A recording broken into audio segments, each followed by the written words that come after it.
Hello friends, हम लोग निकल चुके हैं जौनपुर के लिए। अटाला देवी मस्जिद का जो मुकदमा दाखिल हुआ था 17 तारीख को, उसकी डेट कल की है, यानी 22 तारीख की, और हम लोग रास्ते में निकल चुके हैं और आगे की अपडेट्स आपको देते रहेंगे। अभी तो रात का सफ़र है, कल सुबह क्या होगा कैसे होगा इसकी भी हम अपडेट आपको देते रहेंगे, इसकी जानकारी मिलती रहेगी। इसके लिए जुड़े रहें इस वीडियो में। तो जहाँ से हम निकल पड़े थे लखनऊ से, और आगरा से अजय भैया ने आके मुझे उठा लिया था और मुझे अबडक्शन करके मुझसे बोला था कल चलो, तुम्हें फ़ाइल पकड़ के कोर्ट में खड़े रहना है, और मुझे लेकर वो निकल पड़े। और हम लखनऊ से जब निकले हैं तब का ये सीन है। फिर यहाँ से हम आगे बढ़ते हैं और ये हमारे मुख्य अधिवक्ता हैं। ये जगह जगह पे जहाँ पे भी कोई प्राचीन इमारत इनको दिखाई पड़ती है उस पे ये डंडा खोस देते हैं। शिवाजी द बॉस के शिवाजी है। इन्होंने जहाँ छेद दिखा है वहां पे डंडा डाला है, चाहे वो फतेहपुर सीकरी हो, ताजमहल हो, चाहे श्री कृष्ण जन्मभूमि हो, भैया डंडा मचाए रहते हैं। अजय भैया जय श्री राम। जय श्री राम। जय श्री राम। जौनपुर पहुंचने पर वहां पे सुबह सुबह टीम से मुलाकात करी। टीम में अजय सिंह गौर आगरा से, अमरजीत यादव बिहार से, अनिल सिंह भैया बिहार से, अमर सिंह गौतम जी भैया वहीं से, विमल कुमार सिंह भैया वहीं जौनपुर से। तमाम ऐसे लोग इकट्ठा हुए जिन्होंने साथ दिया वहाँ पे।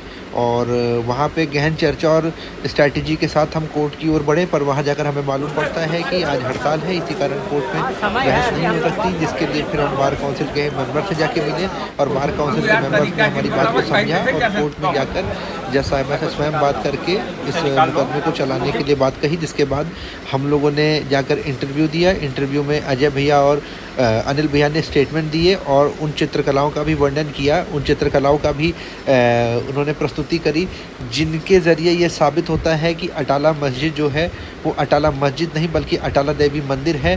क्योंकि भारत में प्राचीन मस्जिद जैसा कुछ है ही नहीं। प्राचीन मस्जिद एक मिथ है, क्योंकि प्राचीन होने के लिए धर्म का भी प्राचीन होना ज़रूरी है, और जो खुद ही ताज़ा है वो प्राचीन कैसे हो सकता है। इसके बाद में वहाँ पर सारी बातें रखने के बाद यहाँ पर ये तय हुआ कि यार आज गर्मी बहुत ज़्यादा है और मेरी दाढ़ी बहुत बड़ी है, इसी कारण अब चुपचाप हम लोग एसी वाले कमरे में चल के खाना खा लेते हैं, क्योंकि भूख बहुत ज़ोर की लगी है, रात भर से किसी ने कुछ भी खाया नहीं है। इसके बाद हम लोग वहाँ से चल पड़े। परंतु जाने से पहले यह याद आया कि यार यहाँ पे तो हम लोग को फ़ोटो भी खिंचानी है और भौकाल भी झाड़ना है। तो भौकाल झाड़ते हुए हम लोगों ने भैया का सम्मान किया और सबने मिलकर फिर वहाँ पर फ़ोटो खिंचाई और फ़ोटो बहुत प्यारी आई। फ़ोटो खिंचाने के बाद में भैया का सम्मान करने के बाद में यहाँ पर डिसाइड हुआ कि यार अब जल्दी चलो, भूख लगी। इसके बाद में सबको ज़ोरदार भूख लगी थी, तो सभी लोग खाना खाने के लिए चले गए और खाना खाते वक्त वहाँ पर कुछ बातें रखी गई।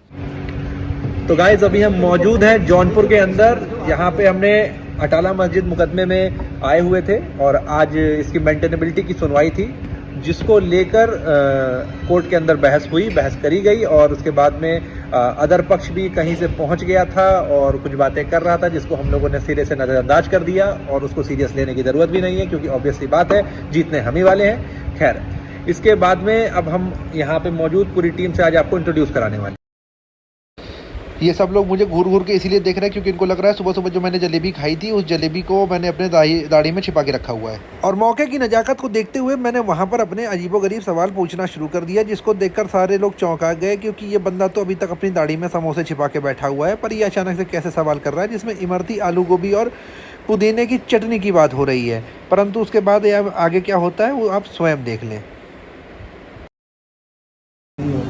आज अटाला देवी मंदिर के केस पर ज्यूरिडिक्शन और मेंटेनेबिलिटी की सुनवाई थी। तो हमने माननीय न्यायालय को अपनी बात रखी।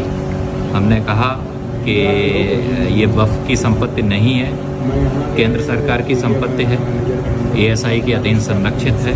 एएसआई के अधीन संरक्षित होने के कारण इस पे जो कहा जाता है, मुस्लिम पक्ष कहता है कि प्लेसेस ऑफ वर्शिप एक्ट से बाहर है, तो प्लेसेस ऑफ वर्शिप एक्ट इस पर लागू नहीं होता है। दौरान सुनवाई विपक्षीगण भी आए थे, उन्होंने कहा हम अपियर होना चाहते हैं। तो इस समय माननीय न्यायालय एक ज्यूरिडिक्शन और मेंटेनेबिलिटी पर सुनवाई कर रहा था, उनको नोटिस इशू नहीं हुए थे, उनका राइट नहीं था।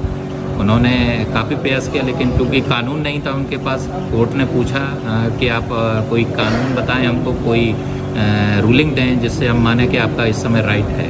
तो तो वो दे नहीं पाए, इस कारण उनकी बात माननीय न्यायालय ने कहा आप रूलिंग देंगे, हम आपकी बात सुनेंगे और बाकी चीज़ अनिल भाई साहब बताएंगे। जी, तो अनिल भैया ये बताइए कि क्या बिना डिपेंडेंट बने कोई कोर्ट को असिस्ट करने की बातें कर सकता है? आज जब वो लोग आए तो कोर्ट ने पूछा आप आए कैसे बिना नोटिस के। स्पष्ट बात था कि उनका कोई भी लीगल राइट नहीं बनता। तब उन्होंने कहा कि हमने स्वतः संज्ञान ले लिया है और हम आएंगे, हमारे को एक बार सुना जाए। परंतु कोर्ट ने कहा कि आप कोई कानूनी प्रावधान बनाएं, या कोर्ट है और बिना कानूनी प्रावधान के ये कार्य नहीं हो सकता है। इसके बाद में उनको इग्नोर कर दिया गया। और सबसे बड़ी चीज़ ये है कि पूरी तरह से यह सत्य है कि वो बिल्डिंग जो है, आपकी जो बिल्डिंग है वो अटाला देवी माई का जो मंदिर है वो मंदिर की बिल्डिंग है और उसमें थोड़ा बहुत परिवर्तन किया है। हमारे पास हिस्टोरिकल साक्ष्य है, हमारे पास में ASI का जो है नोटिफिकेशन है और हमारे पास इतने साक्ष्य हैं कि वो मंदिर है, मंदिर का भाग है और उसके लिए बहुत वृहद संघर्ष किया गया। तो आज के समय में जब यह देश आज़ाद है, लोकतांत्रिक व्यवस्था है, तो हमारा जो सांस्कृतिक और जो हमारी विरासत है, हमारी ऐतिहासिक विरासत है, हमारे लोगों के बलिदान और खून से सनी हुई विरासत है, उसको रिस्टोर करने का समय है। और ये तो मतलब इस देश की पूरी जनता को, किसी भी समुदाय से हो, किसी भी जाति से हो, किसी भी धर्म से हो, उन सबको मिल करके जो है अपनी ऐतिहासिक धरोहरों को वापस करना चाहिए। क्योंकि ये सारी धरोहरें हमारे ऊपर एक अत्याचार, एक शोषण का प्रतीक है। क्या आज भी हम उस अत्याचार को सहते रहेंगे? ऐसा नहीं हो सकता। हम लोग संविधान के दायरे में कानून के माध्यम से अपनी सभी विरासतों को वापस उनकी पुनर्स्थापना करने के लिए कृत संकल्प हैं और उन्हें करा करके ही रहेंगे। और उसके लिए मतलब कि जो ये जरूर है कि हम ये जरूर कहेंगे कि इस देश की जो जनता है और हर वर्ग का आदमी जो है हमारे साथ आए और अपना विरासत को संभाले। तो इसी के साथ ये हमें पता चल जाता है कि भारत के अंदर प्राचीन मस्जिद जैसी कोई भी चीज़ नहीं होती है। प्राचीन मस्जिद एक मिथ है, क्योंकि मस्जिद प्राचीन हो ही नहीं सकती, क्योंकि मस्जिदें जो है ये कुछ 800-900 साल पहले बनना शुरू हुई हैं और वो प्राचीन होने के दायरे से बाहर है। जय श्री राम, हर हर महादेव।